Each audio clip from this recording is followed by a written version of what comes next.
Hey everyone. This week's episode is centered around psychedelics.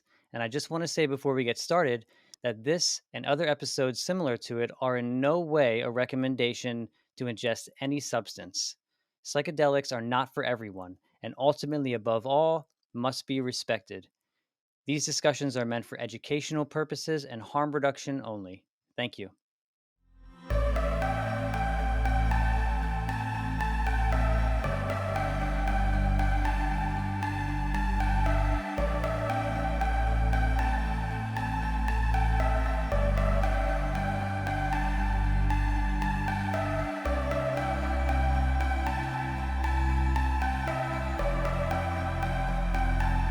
Adam, welcome to the show, man. Thank you so much for coming on. Oh, thank you so much for having me. I appreciate it. I appreciate it, dude. Something I've been thinking about recently in the space of psychedelics.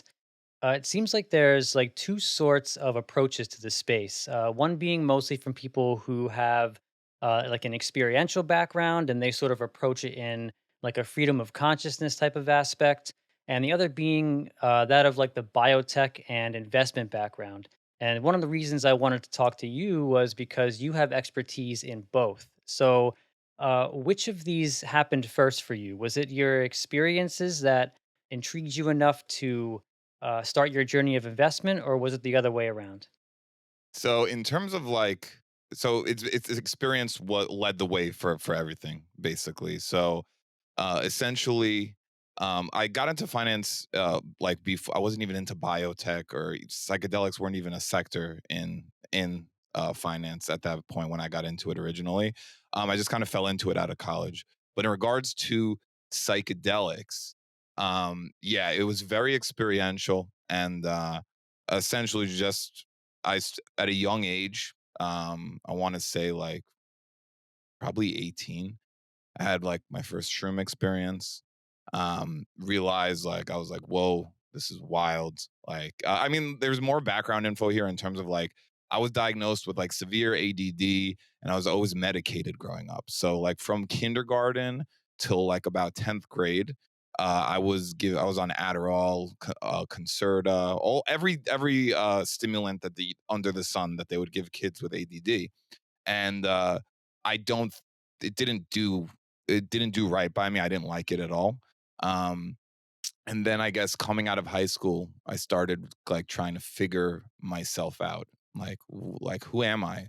Because I just never had that growing up. Like my sense of identity, I feel like everyone kind of grows into it, but I didn't have the motivation or the sense of identity. And I was like, who am I? What am I? I'm lost. I was like completely lost. And then my friends were like, "Yo, we got shrooms. Let's try them." And I was like, "Fuck yeah, dude. Let's do it." So we did it, and then from that moment, I just realized, like, from my first like shroom experience, I realized like there's something here, and I need to keep going, because like I got some answers within myself, but I didn't get everything yet. It was my first experience, and once again, also I feel like your intentions before going into a psychedelic experience matter so much. And I was so young and naive that it was just about fun. But that was like kind of what lit the fuse. It was just like this experience, this is amazing, and I need to explore this more. And then it quickly jumped to DMT. Very, very like I had friends who like loved fish. They went on fish tour, and like that was like psychedelics were the thing like for doing that, and they were my friends, so I would go and I like hang out with them. um and then so DMT was the one that kicked the door down for me at a very young age. I did it with my friend for the first time, and it was the first time in my entire life I felt like complete, and out of it like something was missing from my life for a really long time, and then DMT for some reason made me feel whole. It was temporary, but it happened, and once I saw that it can happen, it just gave me this whole different perspective on how I wanted to go about, I guess, researching and experimenting with psychedelics. Is DMT like your go-to? Like, is that really the one that just takes you to the place that you like really want to go, that gives you all that knowledge and information you're seeking? Yeah. So like DMT is 150% my psychedelic of choice. I've been working with it for like a really long time now. Like I want to say close to like 15, 16 years now. Um, and there's I don't like I actually had a conversation with someone about this today. We were talking about how he was pushing back. Like I think my opinion. So this is my opinion on uh psychedelic biotech. So everyone's focused on shrooms and psilocybin right now, and I hear that and I agree with that. It's going to kick the door down.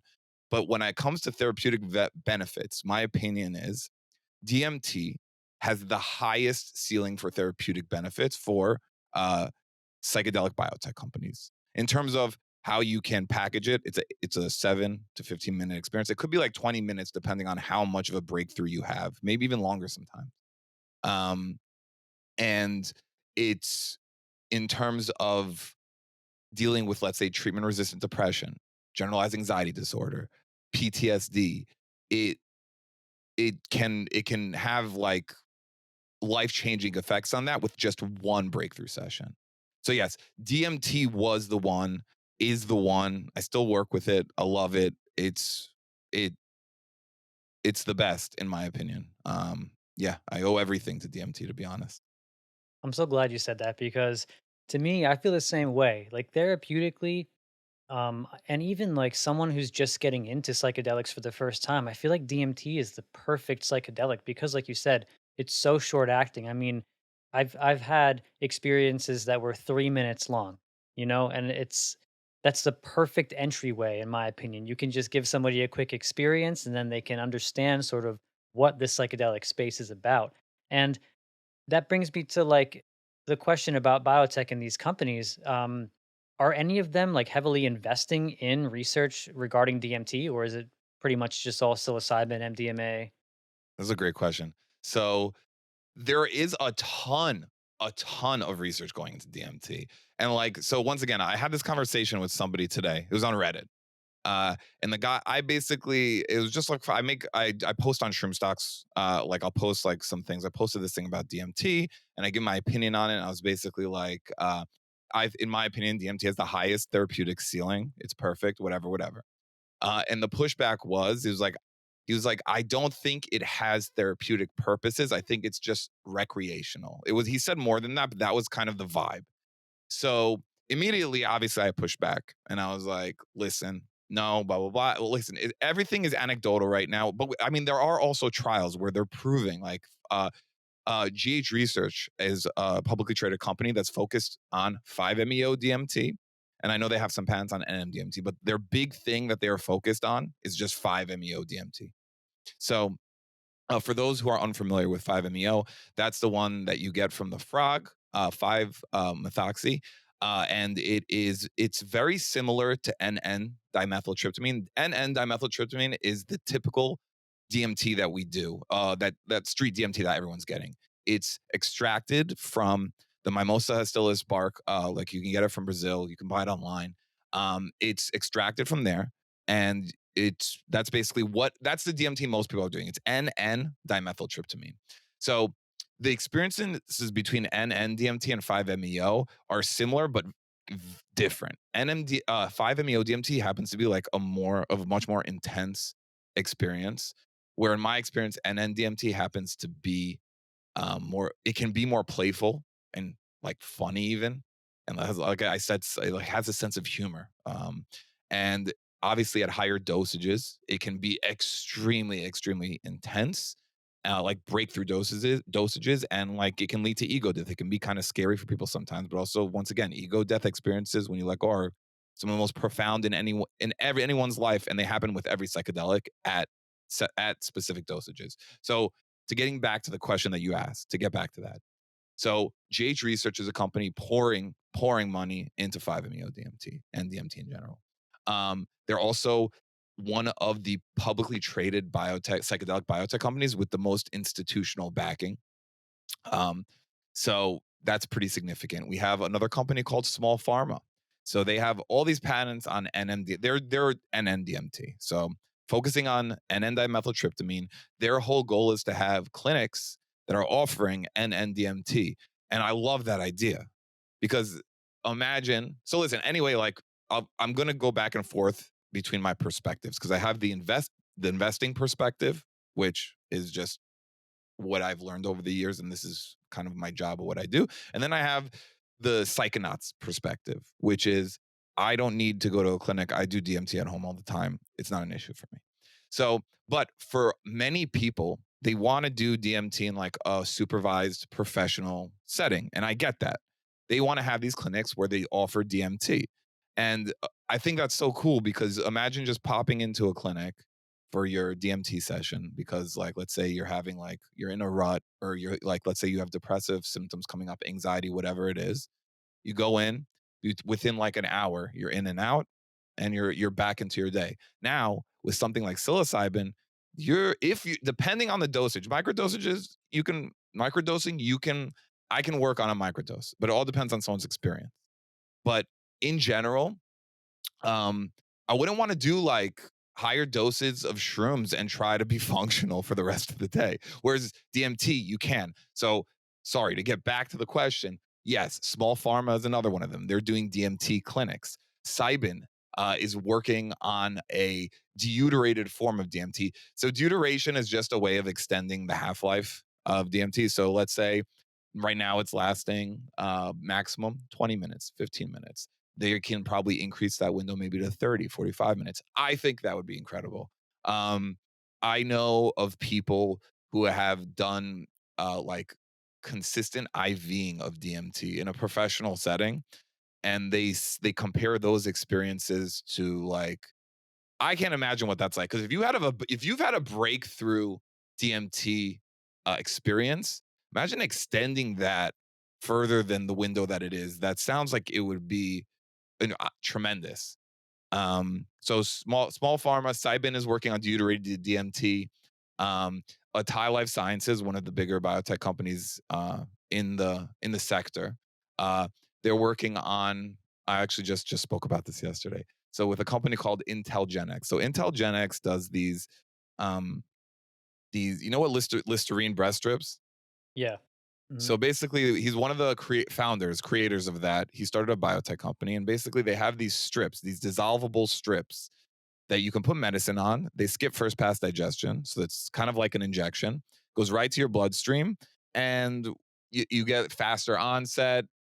You get to skip first pass digestion. You can lower the dosages because of that. There's just a lot of benefits to it. So Atai basically partnered with them. They own 25% of that company.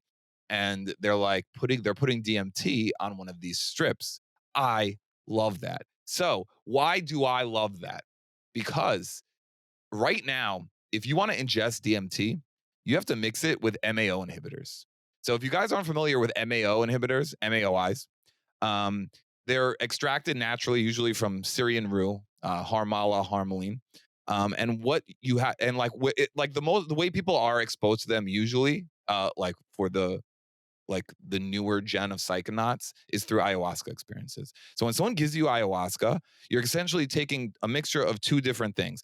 The active ingredient in one of the things is DMT and NDMT, what we're just talking about, and the other active ingredient is MAOIs. So you combine the two, you ingest them, and you get your ayahuasca experiences. Now, what a lot of people don't know is that if you just take extracted DMT and you eat MAO inhibitors, you don't need the whole concoction for the ayahuasca. But listen, I am not like I'm anyone who's down with ceremonies, like do you. I'm with that, whatever, whatever. It's fine. Like I totally get all perspectives around the way you want to ingest psychedelics.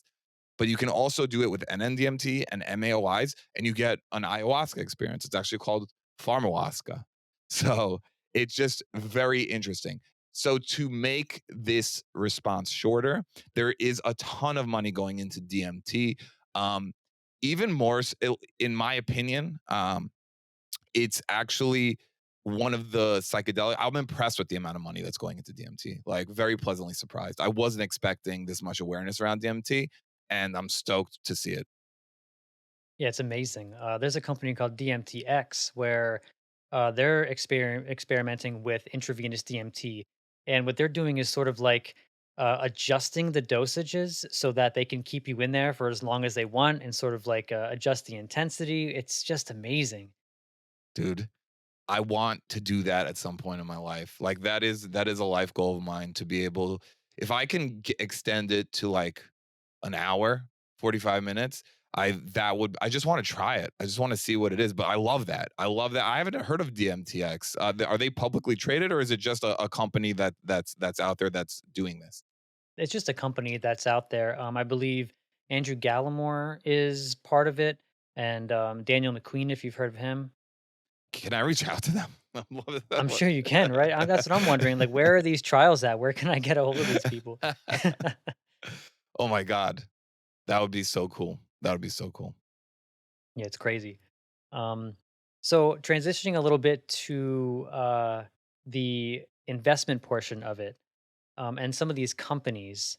So one thing that I've been thinking a lot about is the legality of psychedelics, and uh, it seems to me that a lot of these companies will and are benefiting from psychedelics being illegal because of like patent situations. Do you agree with that? And if not, or if you do, can you talk a little bit about that?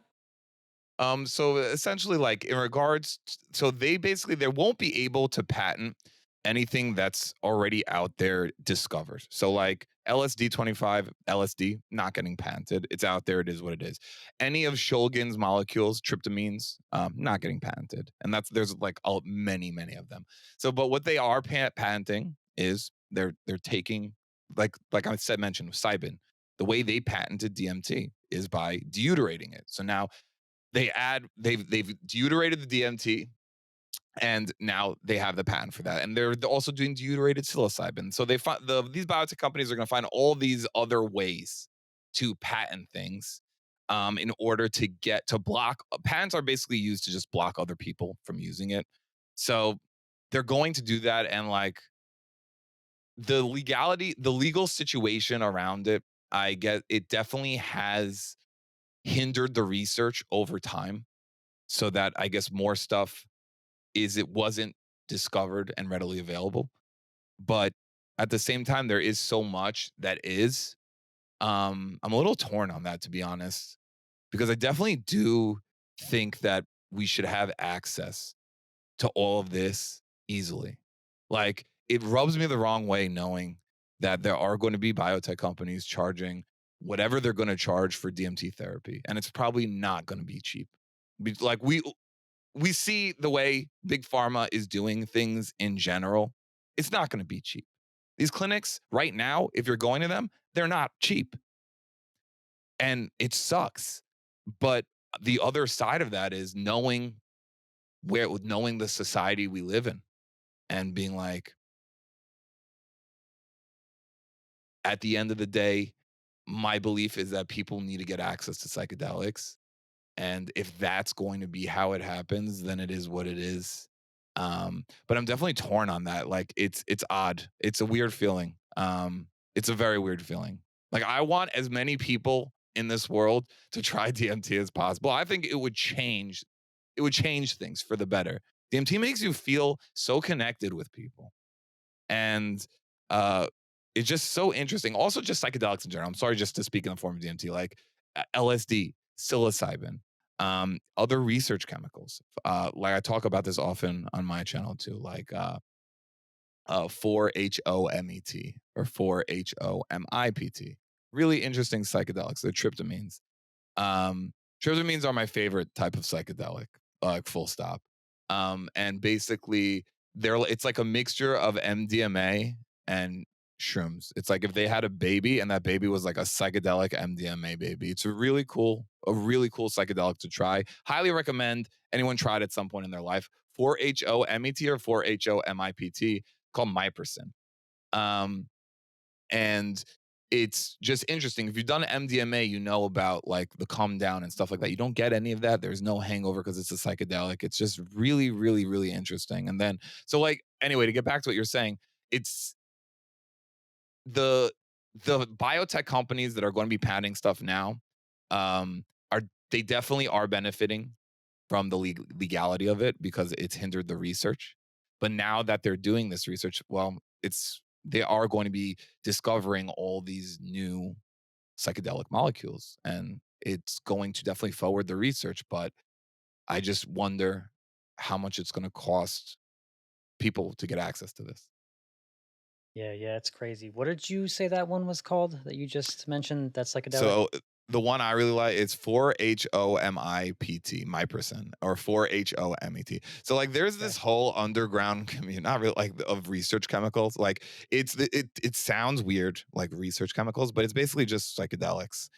It's psychedelics and other stuff. I only focus on the psychedelic part of it, but it's basically like I like throughout my life, this has been a constant in my life, but I you get access to psychedelics that you never heard of before. A lot of them you'll find in Shulgin's books, actually. So in Tickle, for the book on tryptamines, you can get a lot of those psychedelics. Obviously, it's not from like some like FDA approved biotech company, but you can get them and you can experience them, and they are there is so much like the scope when it comes to psychedelics and the different things that they can yield. Like for beginners, you don't even know. Like you don't even know, and it's so exciting. Um, so I'm hoping that through the legalization of hopefully shrooms, I know it's probably going to start off just being medicinally legal. I'm hoping that more states are going to essentially make psychedelics legal. Like I'll give you a good example. So New York, I didn't think they would, and I don't think they have plans over. They haven't talked about any plans. I live in New York for the viewers, um, but we have all these dispensaries, like illegal dispensaries, because we were recreationally legal here for marijuana in New York right now. But they have been dragging their feet in terms of letting dispensaries open up. So what that means is they've given these like essentially these head shops that can sell hemp that said sold CBD stuff. They're like, yeah, you could just sell weed until the dispensaries open up. So they're doing that, and they're also selling psychedelics. And the cool part is the police in New York aren't doing they don't care about psychedelics at all. They excuse me. They're not they're not going to these stores, they're not shutting them down. They're like, all right, no one's hurting anyone. Sell the psychedelics. So the vibe is my vibe, or at least hopefully this will happen. It seems that the cops don't see psychedelics as too much of a threat. Um, it's going to be like carried along with weed in some ways. The sectors they're congruent with each other, weed and psychedelics. And I'm hoping that states do flip legal, and then we'll have stuff that maybe these biotech companies who've done the research can sell them like in a recreational way. That would be even more incredible. Yeah, I mean, just like the freedom to be able to experience these things without that like built-in fear of you know, being arrested and getting in trouble, because I think that at least like for me, like when I take a psychedelic, and what I experience with mostly is mushrooms. I've been working with mushrooms for about 5 years, so not too long. But a lot of my early experiences, especially, there was this like baseline level of fear just because of all of the imprinting and programming that we've been given. Saying, these drugs are poisoning you and, they're highly illegal. And I think that's a big problem. And I'm hoping, like you said, that the legality of it changes a bit and we can get past some of that so we can start having some of these beautiful transformative experiences. Yeah, dude. I mean, the stigma behind psychedelics is really a bummer. Um, so like I've always been pretty like I wouldn't say reckless, but like daring when it comes to like experimenting with things. Like from a young age, I was just super curious about like just obviously psychedelics became what it was, but I was just like I just want to try and just have different experiences. Um, and the stigma, the built-in fear that we have in regards to psychedelics. So I work with a lot of people with psychedelics in New York. And like I have all these people who come up to me and they're like, they ask me about psychedelics, they're interested, they want to try it, blah, blah, blah. And they're basically like, I have like friends who've never tried psychedelics who want to have like try it with me. They're like, we trust you, we'll do it with you or whatever. And I'm like, but there's the way I read them and what I'm seeing them is they're so scared. Like you tell some people about DMT and they're like, holy shit, are you doing crack? Oh my God, I can't believe DMT. Oh my God. And it's like, and then they do it. And then they're like, okay, that's not what I thought it was at all. And then you're like, yeah, exactly. Or they'll do shrooms or LSD. Oh, LSD, the funniest one, because acid. Everyone's always like, yo, LSD, it's so dangerous. Oh my God, it's gonna be in your spine, which is whatever. I don't know what they're talking about.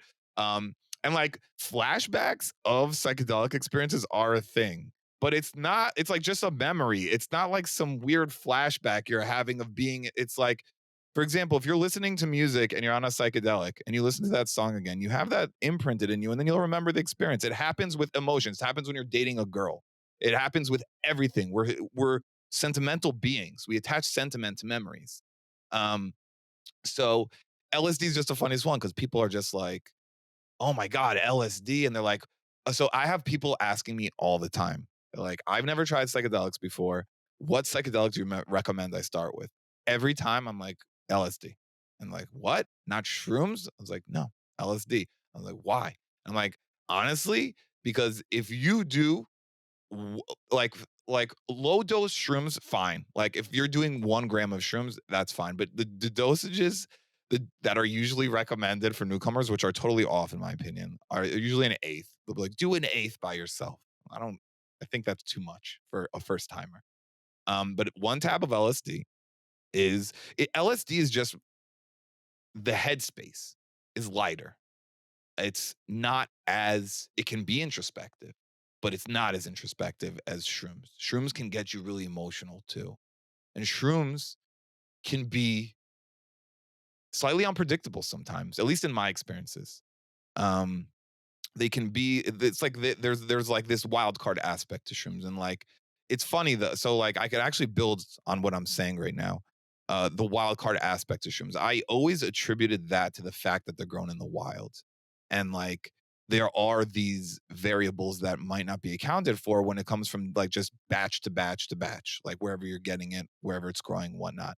So to build on this, I just spoke about 4-HO-MIPT. So there's another tryptamine called 4-ACO-DMT. So it's essentially psilocin. It's a prodrug of psilocin. So basically, psilocybin, you eat it, and it essentially converts to psilocin in your stomach and in your body, and then that's what gives you the psychedelic experience. So 4-ACO-DMT is like it just more easily converts to the active ingredient in psilocybin. But since it's made in a lab, you take out the variable of like the entourage effects, so to speak, with the other things that come with psilocybin. I love 4-ACO DMT for microdosing. It is I at this point I prefer it to natural shrooms. Like I have my own microdosing protocol for myself. I do only 4-ACO DMT. Um, it's it lasts it doesn't last as long as shrooms. It lasts, I would say, like in my experiences, it lasts about 5 hours, where shrooms can push like 6 to 7. In my experiences, this can vary from person to person. On the come up, there is no anxiety for me. Where with shrooms, I've usually noticed some anxiety, but I will say that that could also be because like just your where you're at in your head prior to doing the psychedelic. Um, but it's just like I said, it's just building on that. It's just very interesting. I like 4-ACO DMT a lot. The and you get more closed eye visuals with 4-ACO DMT. So with shrooms, you'll look at stuff and it'll look like it's kind of like breathing if you do enough. Like you get like these enhancements to your vision. You'll get visuals with 4-ACO DMT, but where it really hits you is closed eye visuals. You will get these closed eye visuals that are pretty interesting. Um, and yeah, it's just different. I lost track of the question that was asked, but that's sorry. My brain will just go where it goes when it comes to talking psychedelics. I love it though. It's perfect, man. So 4-ACO and some of these other these is that a research chemical as well? So these were all tryptamines that were discovered by Alexander Shulgin and his wife. And they're basically, yes, you're not usually going to go to your black market shroom dealer and be like, yo, can I get some 4-ACO? But the interesting part is if you've ever had 1-up bars, those level up 1-up bars, you know what I'm talking about? The shroom bars. I've Um, seen the shroom bars, but I haven't seen like the exact ones you're talking about. so the majority of those are using 4-ACO DMT. Majority. Really? Like I want to say probably like 80% use 4-ACO-DMT, and no one even knows because it's so much cheaper than actually using shrooms, and it tastes better. Oh, I had So no idea. yeah, it's pretty interesting. So, like, it's just like that it's just a really so a lot of people have done 4-ACO DMT and they haven't even realized it. They just said that it would just be like, "Oh, that was a shroom trip," but it probably wasn't. If you ever viewers, if you've ever done those one-up bars, chances are you have tried 4-ACO DMT. Just saying. You know, it's funny. One time, a long, long time ago, a friend of mine got these Tootsie Rolls, and they were wrapped up in the Tootsie Roll paper and everything. They were like they looked real legit. And he said, "There's psilocybin in here," and we all ate them. And I think like that seems like that may have been you said 4-ACO, right? That's what it's called, 4-ACO Yeah. DMT. Yeah, I think that may have been it because it felt like very different but the same in a weird way. Like, it seemed brighter, lighter, more fun.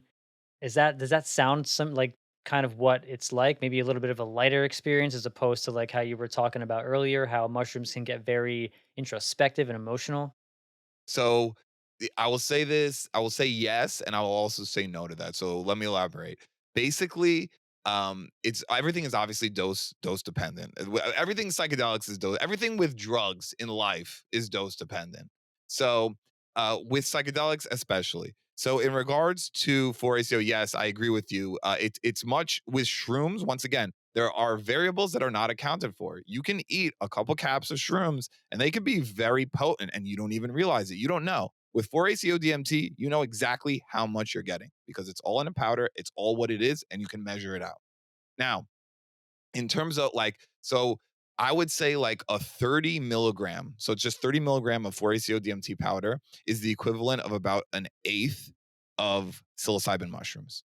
So at those same dosages, you can get pretty introspective on 4-ACO DMT. I will tell you. I had my favorite group in the world was playing a show like 2 weeks ago. And I was like, if I'm going to see music, I'm not I don't really like to go out and drink too much. I don't get me wrong, I'll go out, I'll have some drinks. It's not something I don't do. But like I really, really like this group so much. And they don't tour the United States ever. It's like their first time coming to the United States in like 5 years, probably more. And I was like, yo, all right, this got to be a special experience for me. So I made myself like a high dose batch of 4-ACO DMT and I mixed it with a little bit of the MAO inhibitors. So MAO inhibitors, what they'll do if you mix them with psilocybin, 4-ACO DMT, like usual psychedelics, not LSD. Don't ever mix for it. It don't mix. Like I know I'm giving you guys like a crash course in this right now. I don't know how experienced the viewers are, but you're getting like this crash course. But in general, it you don't want to MAOIs and LSD. They won't have an effect. They're not synergistic. But so example, I mixed MAOIs with 4-ACO DMT. And what MAOIs will do with 4-ACO DMT, even psilocybin, in my experience, it will extend the experience and it makes the come up really, really smooth. So MAOIs in themselves are kind of like psychedelic ish. So it's just like kind of like you ever smoke weed when you're on shrooms or something like that? It's like a lesser version of that, depending obviously on your tolerance for weed. But so I mixed the two. I went to this show and I took it. It was about like I want to say I did like 25 milligrams. So equivalent close to like an eighth of shrooms.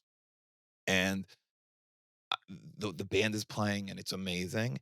But then all of a sudden I'm noticing myself in the middle of this show. I'm like, I'm having these thoughts. And like it wasn't like I was having a bad time, but I was just getting really introspective at this like show. And I was like, oh my. I was like, this is definitely hitting me different today.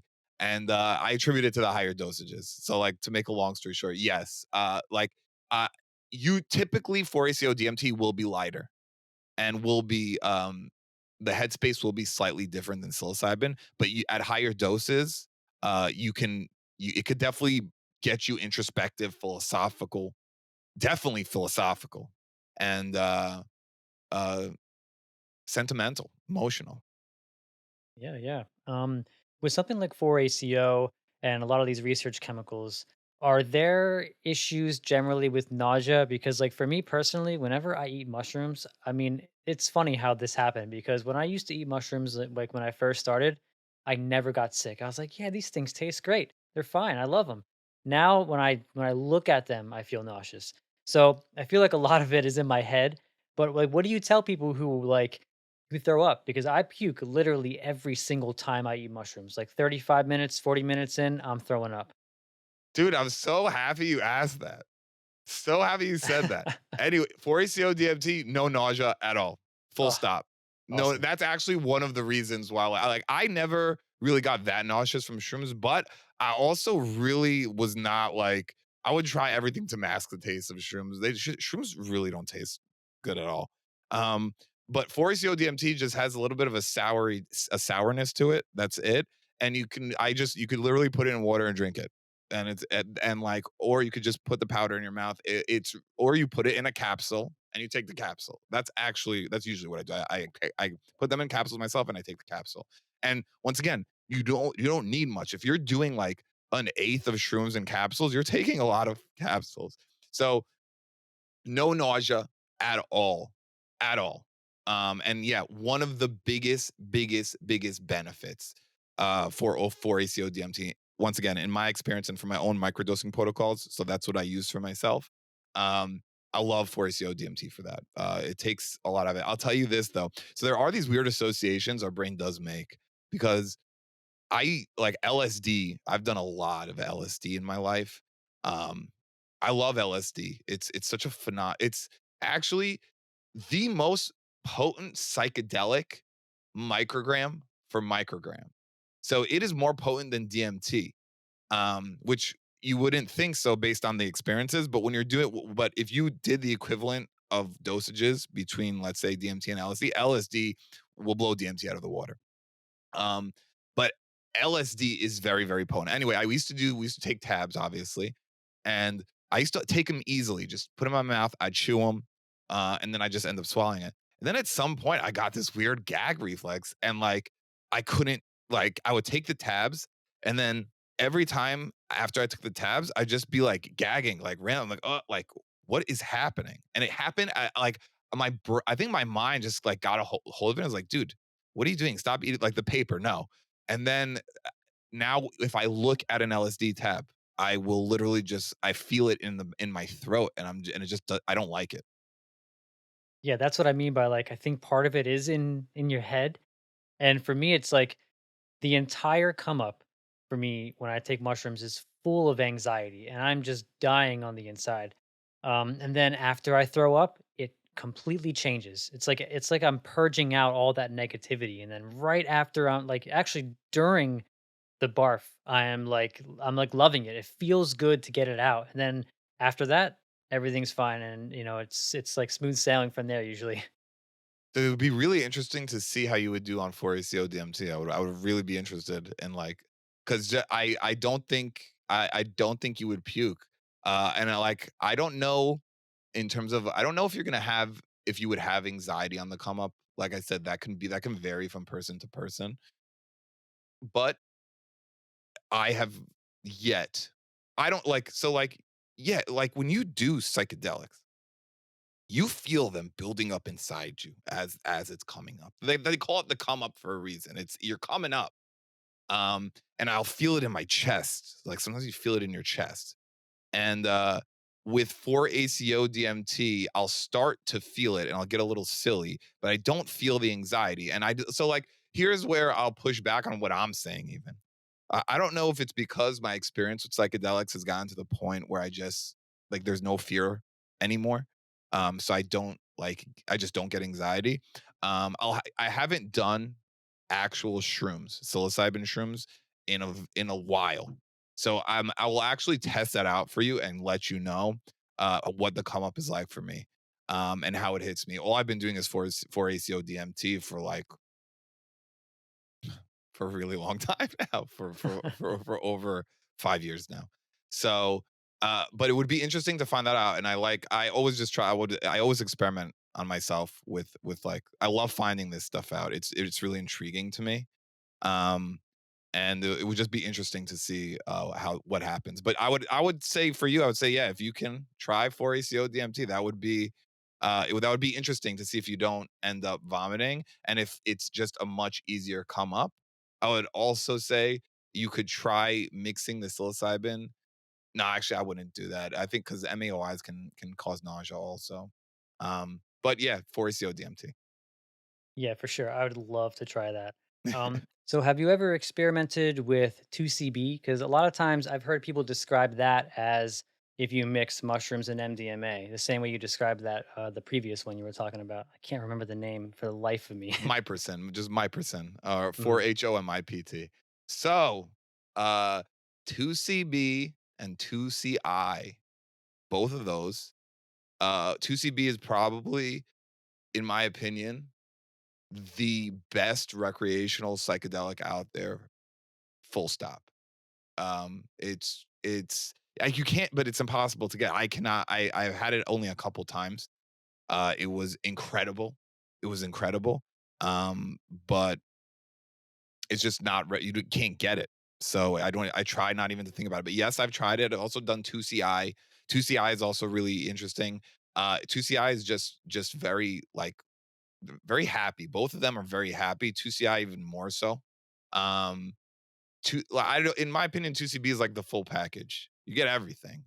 And you it rarely doesn't I never had a bad experience on it or any anxiety even. It was just very smooth, easy, and incredibly euphoric and fun. Like psychedelic euphoria is one of the most interesting things to me in the world. Um, because you get and like so I'll come back to DMT with this too. Like with with breakthrough DMT experiences, the amount of euphoria you experience is I have never felt anything like that in my life. Um, and it's just really interesting how your body will experience that much euphoria, but there's no addiction involved around it. Like it's literally there and then it goes away. It's not like, for example, if people are experiencing extreme amounts of euphoria by doing painkillers or something like that, you're paying a price there because you're creating these new these you're just creating new receptors in your brain. And at some point, when you stop doing the same amount of the drug and those receptors are dying off, it's you're experiencing withdrawal symptoms. It doesn't feel good. Psychedelics, you experience some of the highest euphoric points I've ever felt in my life, but there is nothing like there is no withdrawal or any weird thing from that. It's very interesting how that works. But yes, I've tried 2CB and different 2C drugs, and there are psychedelics, and they're super fun. So I actually spoke to this guy, this Dr. Ivan Castleman. He is the founder and in the chief psychedelic officer. He gave himself that title of this biotech company called Haven Life Sciences. He has a doctorate in like plant medicine. He's a psychonaut with like a doctorate, and he knows his stuff. And he was we were talking about 2CB and 2CI in this episode that we did together, and he was basically telling me how that it's 2CB. So from 2CB to 2CI, like all the letters there. There's different like formulations of that out there that no one's trying and we're not experiencing, and it's like basically saying how it's just very interesting and like we're once again to take it back to what I was even saying before is like there's so many psychedelics that that don't even cross our mind. We don't know know of their existence, and they could be like these life changing, amazing, profound experiences that we're missing out on. But yeah, I've tried 2CB. Yeah, it's like the quote unquote designer drug movement where you see a lot of these companies like creating their own drugs, reminding me of Shulgin, which I think he did say that 2CB was like his favorite psychedelic that he found.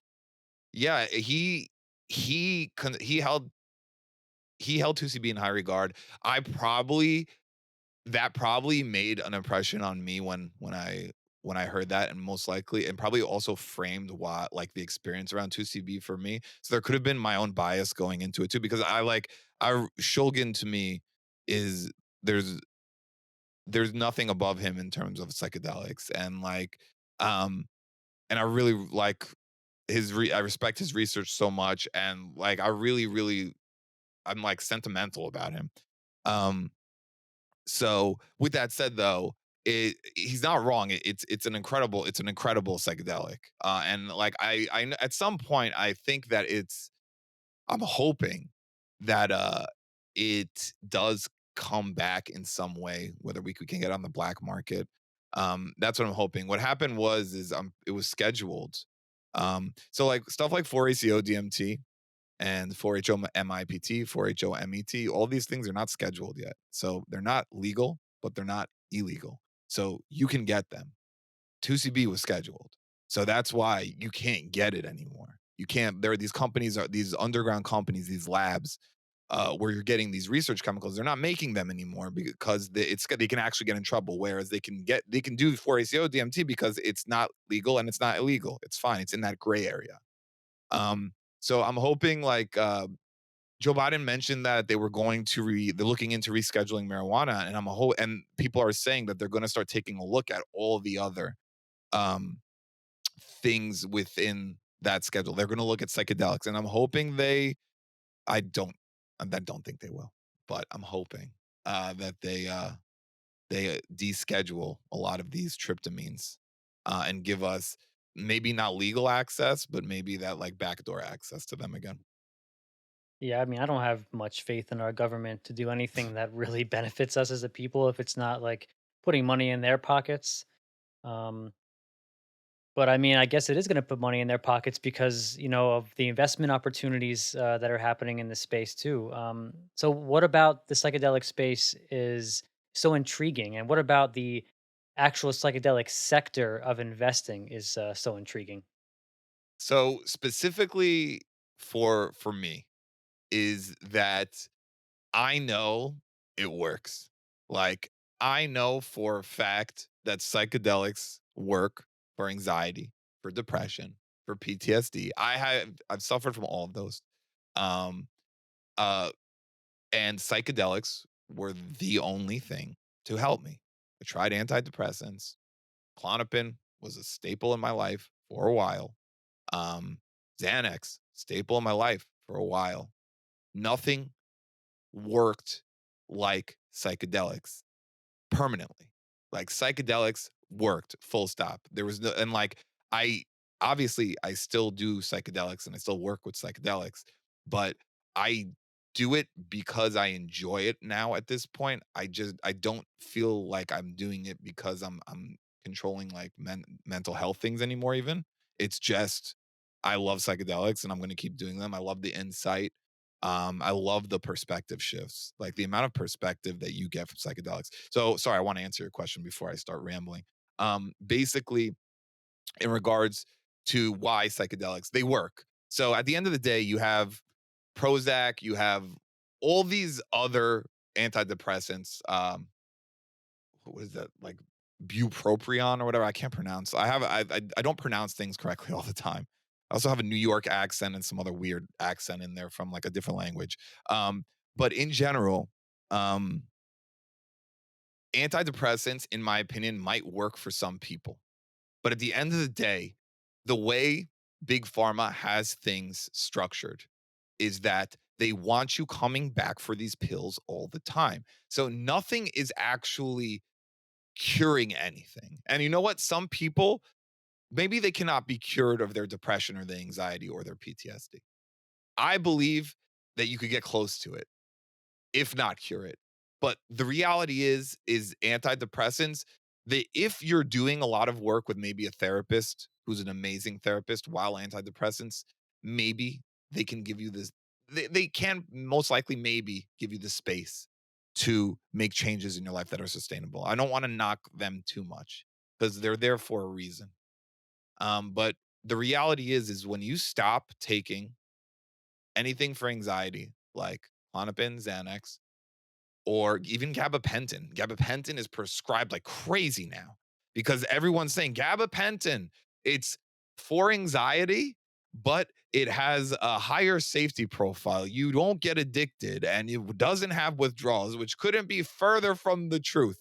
Actually, the withdrawals from gabapentin are just as bad as benzo withdrawals, just as bad. And they're so hard to come off of. You can literally go on Reddit right now and find whole communities dedicated to people tapering off gabapentin and how to deal with the withdrawal symptoms that come with that. And that in like, so you'll go to psychiatrists now and there'll be like clinics for psychiatry now who essentially they're like, yeah, we're not going to prescribe anything like Xanax or anything addictive like Xanax or Clonopin anymore, but we're going to give you gabapentin because we care about you.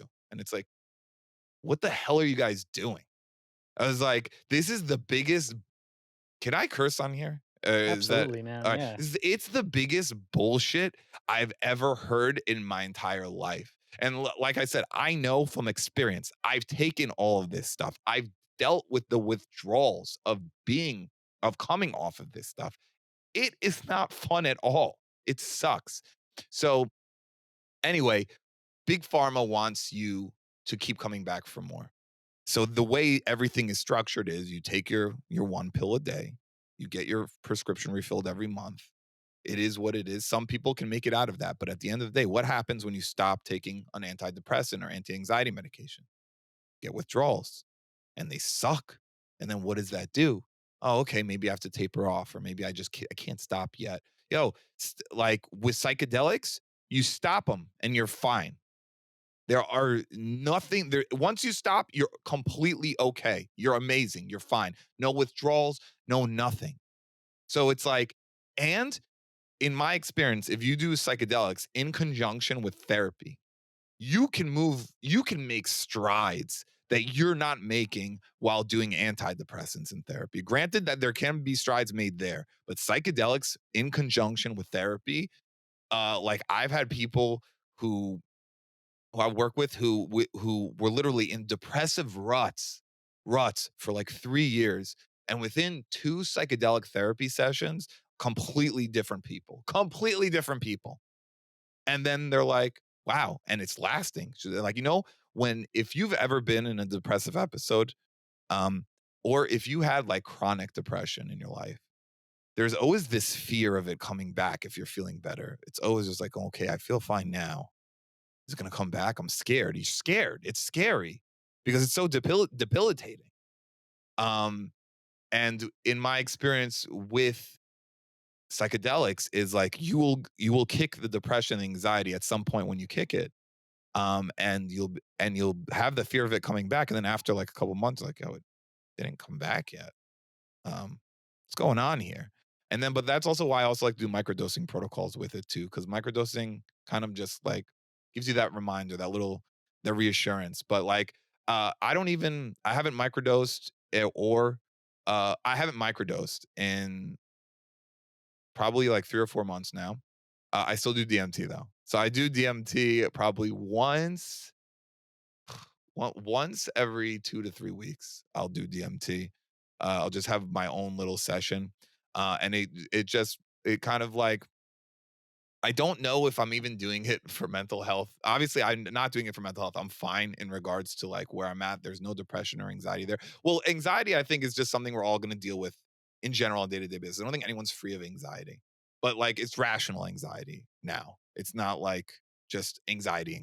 That's like irrational anxiety. Um, or magnified anxiety. Um, but I'll do DMT every once in a while, and it's just nice to just I say it's like visiting. It's like I go and I visit the DMT realm, and I come back, and it makes me feel reassured and just supported in some very weird and interesting way. So to answer your question, why psychedelics? It's because they work, um, and they work very well. They don't create, um they don't you don't become what's the word I'm thinking? How did I blank on that word? Um, you don't rely on them. You don't need to rely on them. They can work, they can help you work through things, and then they can make lasting you create lasting change. The new neural pathways from the neuroplasticity that you're creating in your brain from psychedelics, they're permanent if you keep it going. If you keep uh you feel like you're feeling better, you stay intentional, you keep going with that and you build on it. You can have it forever. It's just about, once again, just staying within. So like a lot of people will talk to me and they'll be like, does that mean I have to do psychedelics forever?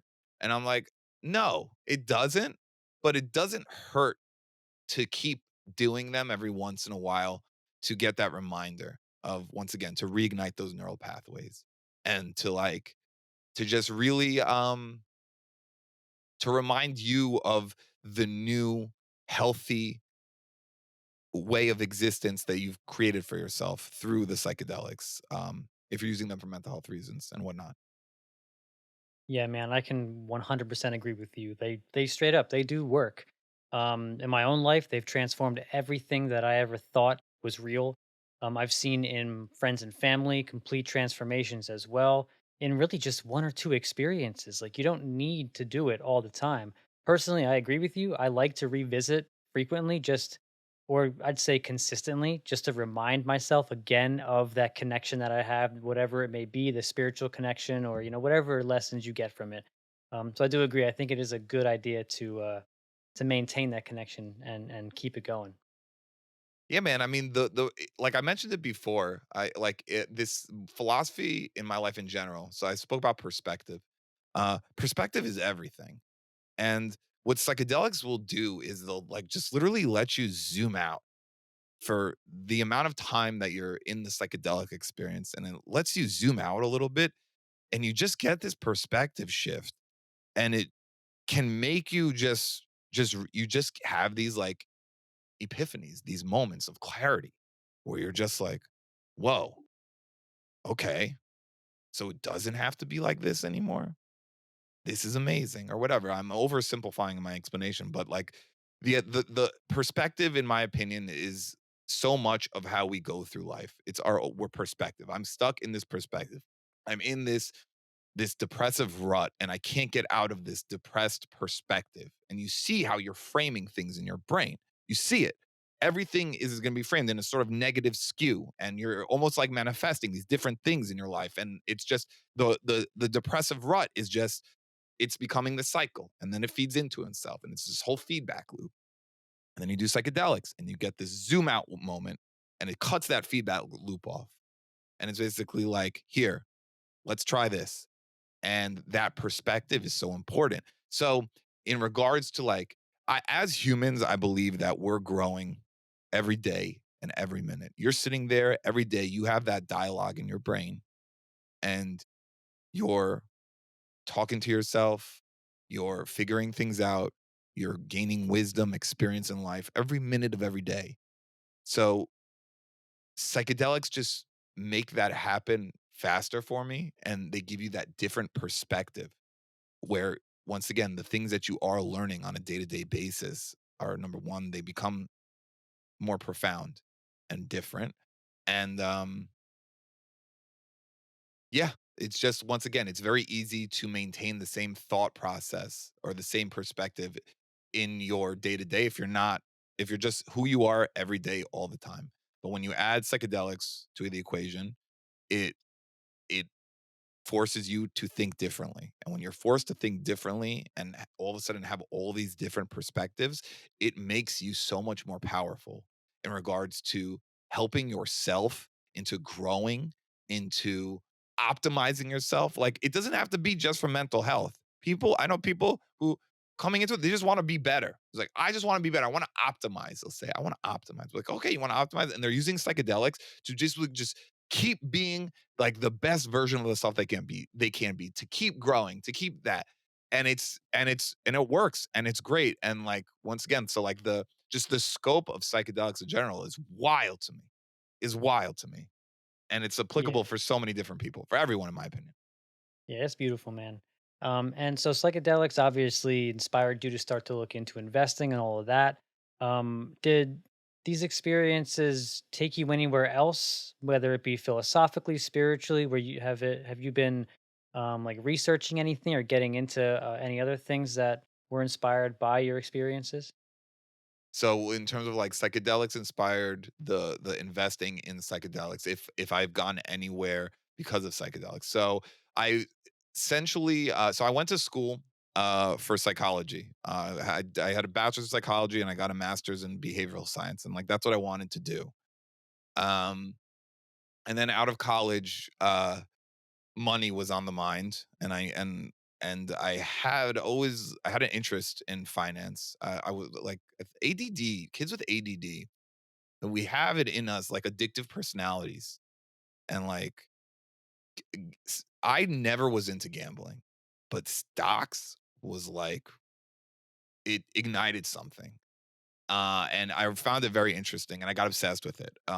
So I got into finance, but I would have wanted to do like psychology, therapy, and stuff like that. So what I ended up doing was I got certified to be a life coach. Sorry, I got certified to be a life coach, and then I just started uh, taking this perspective not perspective, just I started running with life coaching, and I that's what I still do. It's not like something that I do all the it's not my main job. My main job is I do the psychedelic invest stuff.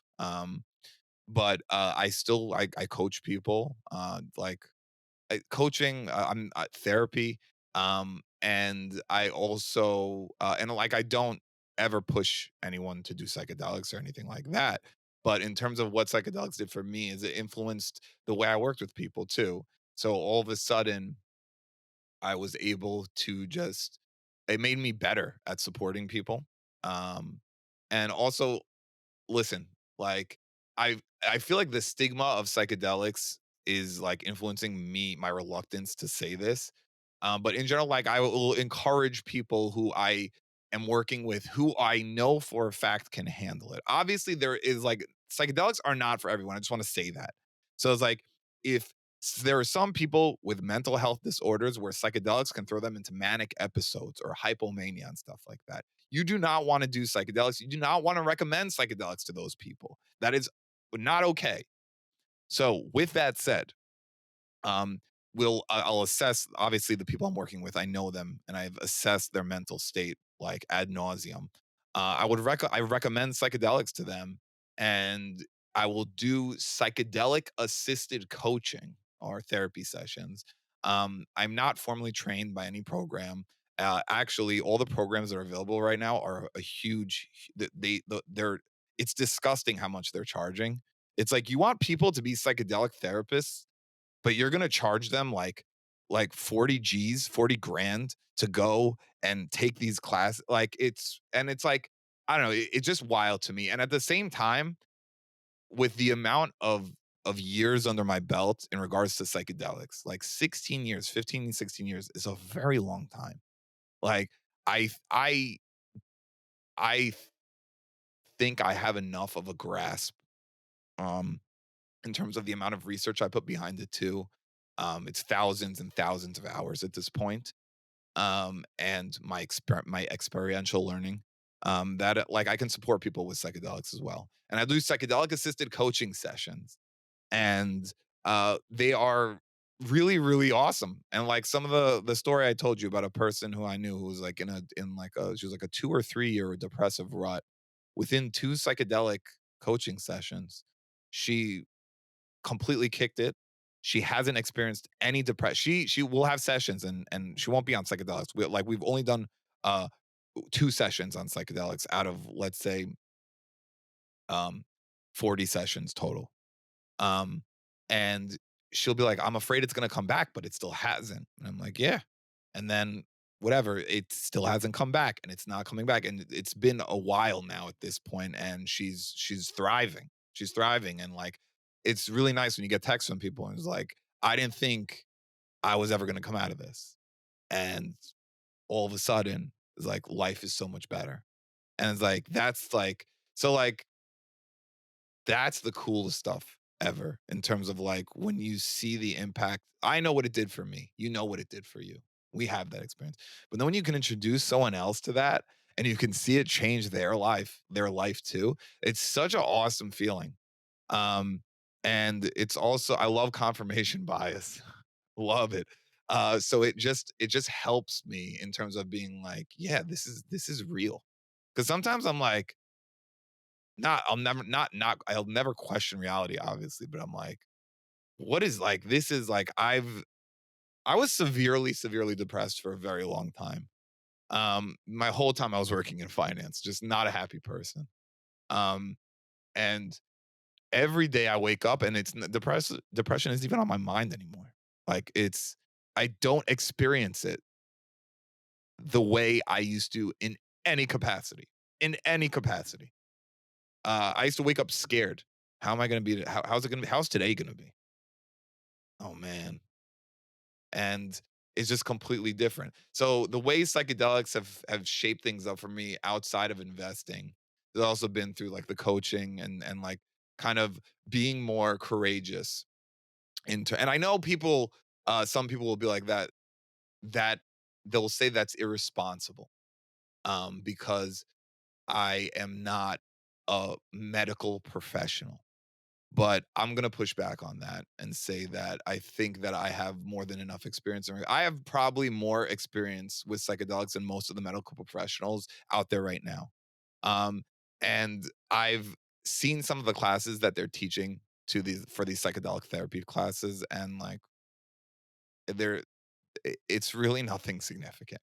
So with that said, that's where it is that psychedelic coaching, psychedelic therapy, I think that's obviously where we're heading as a society, and it's going to change people's lives for the better and permanently. It's not going to be something that we have to keep going back for even. You're going to want to keep going back because it works so well. Adam, you're awesome, man. Thank you so much for coming on the show today. Can you tell us about your channel and tell people where they can find you? Yeah, for sure. So I have a channel called Psychedelic Invest. It's YouTube. You just search up Psychedelic Invest. I basically what I'll do is I usually just talk about investing in psychedelic biotech companies, and I give my perspective on that. I've started branching out into more non-investing topics on there because honestly, like my real passion is just talking about psychedelics. I can talk about investing and psychedelics all the time, and that's fine, but like talking about psychedelics is where hits me in the feels. Um, so Psychedelic Invest, you could check it out. There's also psychedelicinvest.com. You can go there and check it out. Um, and yeah, you can find me on Reddit and Instagram. My name is Waxing Eloquence on there. WAXINGELOQUENCE.